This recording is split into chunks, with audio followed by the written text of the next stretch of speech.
ঢাকার আন্তর্জাতিক এয়ারপোর্টে ভোরবেলা ভিড় জমেছে। বিদেশ থেকে আসা যাত্রীদের ভিড়, আরেকদিকে আবার বিদেশগামী যাত্রীদের ব্যস্ততা।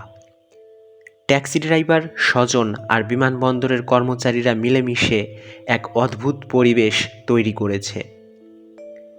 এই ভিড়ের মাঝেই হাঁটছিল এক যুবক, নাম তার আরিয়ান। গায়ে সাদামাটা একটি পাঞ্জাবি, পায়ে ধুলো জমা স্যান্ডেল, হাতে একটি পুরনো ব্যাগ, দেখে মনে হচ্ছিল কয়েক বছর আগের।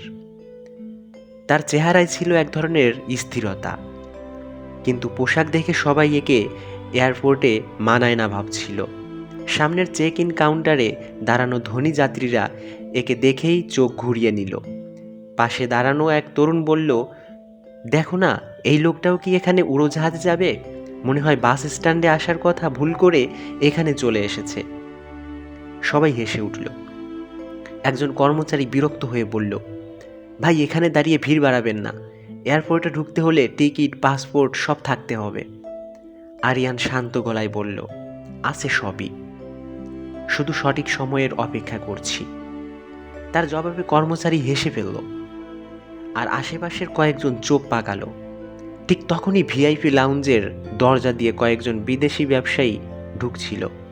তাদের সঙ্গে স্থানীয় বড় বড় ব্যবসায়ীও এসেছে। চশমা, স্যুটকোট, দামি পারফিউম, সব মিলিয়ে যেন অহংকারের প্রদর্শনী। তারা পাশ কাটিয়ে যেতে গিয়ে আরিয়ানকে চোখে চোখে দেখল। একজন বিদেশি বলল, is he also travelling with আস? সঙ্গে থাকা স্থানীয় ব্যবসায়ী হেসে উত্তর দিল, না না, উনি তো মনে হয় ভুল করে এসেছেন। এয়ারপোর্টে এখন গরিব লোকও ঢুকে পড়ছে। চারপাশে আবারও হাসির রোল উঠল। আরিয়ান চুপ করে সব শুনছিল, শুধু হালকা হাসি ফুটে উঠছিল তার ঠোঁটে। এদিকে চেক ইন প্রক্রিয়া শুরু হলো। একে একে যাত্রীরা লম্বা লাইনে দাঁড়িয়ে গেল। বড় ব্যবসায়ীরা ভিআইপি কাউন্টারে গেলেন, বাকিরা সাধারণ লাইনে। আশ্চর্যজনকভাবে আরিয়ানও ধীরে ধীরে ভিআইপি কাউন্টারের দিকে এগোলো। সেখানে ডিউটিরত ম্যানেজার থামিয়ে দিলেন, আপনার জায়গা ওখানে, সাধারণ লাইনে যান। আরিয়ান শান্তভাবে বলল, আমার আসন বুকিং ওখানেই।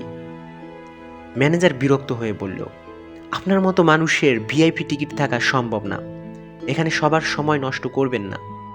তখনই পাশে দাঁড়ানো ব্যবসায়ীরা খিলখিলিয়ে হাসতে লাগলো। এমন ভিখারিও যদি ভিআইপি সেকশনে ঢুকে পড়ে তাহলে তো সম্মানই শেষ। চারপাশে যেন ছোট ছোট কথার ঝড় বইতে লাগলো। কেউ বলল, গরিব হয়ে নাটক করছে, কেউ বলল এটা নকল টিকিট। কিন্তু এর মাঝেই আরিয়ান ব্যাগ থেকে ধীরে ধীরে বের করলো একটি কালো কভার দেওয়া পাসপোর্ট, ডিপ্লোম্যাটিক পাসপোর্ট। পাসপোর্ট দেখেই ম্যানেজারের চোখ কপালে উঠল। আশেপাশের লোকজন স্তব্ধ হয়ে গেল। আরিয়ানের কণ্ঠে তখন এক অদ্ভুত দৃঢ়তা, আমি বাংলাদেশ থেকে জাতিসংঘের বিশেষ প্রতিনিধি হিসেবে আমন্ত্রণ পেয়েছি। আজ নিউ ইয়র্কে আমার মিটিং আছে। আমি শুধু প্রতিনিধি নই, সেই কনফারেন্সের মূল বক্তা, আর আমার পুরো ভ্রমণ খরচ বহন করছে জাতিসংঘ। শব্দগুলো যেন বজ্রপাতের মতো পড়ল। মুহূর্তেই যে ব্যবসায়ীরা হাসছিল তাদের মুখ শুকিয়ে গেল। যিনি আগে বলেছিলেন এয়ারপোর্টে ভিখারিও ঢুকে পড়ছে, তিনি মাথা নিচু করে পিছিয়ে গেলেন। ম্যানেজার তড়িঘড়ি করে সালাম দিল, স্যার, আমরা চিনতে পারিনি, ভেতরে আসুন অনুগ্রহ করে, আপনার জন্য বিশেষ ব্যবস্থা করা আছে। আরিয়ান ধীর পায়ে ভেতরে ঢুকতে লাগলো। তার সেই পুরনো ব্যাগ আর সাদামাটা পাঞ্জাবি হঠাৎ করেই সবাইকে ভিন্ন চোখে দেখতে বাধ্য করল। এখন সেই পোশাক আর গরিবই নয়, বরং এক ধরনের ব্যক্তিত্বের প্রতীক হয়ে উঠল। বিদেশি ব্যবসায়ীরা বিস্মিত দৃষ্টিতে তাকিয়ে রইল। যিনি বলেছিলেন, is he also travelling with us, তিনি এখন হাত বাড়িয়ে বললেন, I am sorry mister Aryan, I did not know. কিন্তু আরিয়ান শুধু হালকা হাসলেন, কোনো উত্তর দিলেন না। এয়ারপোর্টের ভিড় তখনও আগের মতোই চলছিল, কিন্তু সেখানে দাঁড়িয়ে থাকা প্রত্যেকের চোখে আরিয়ানের ছবি একেবারে বদলে গিয়েছিল।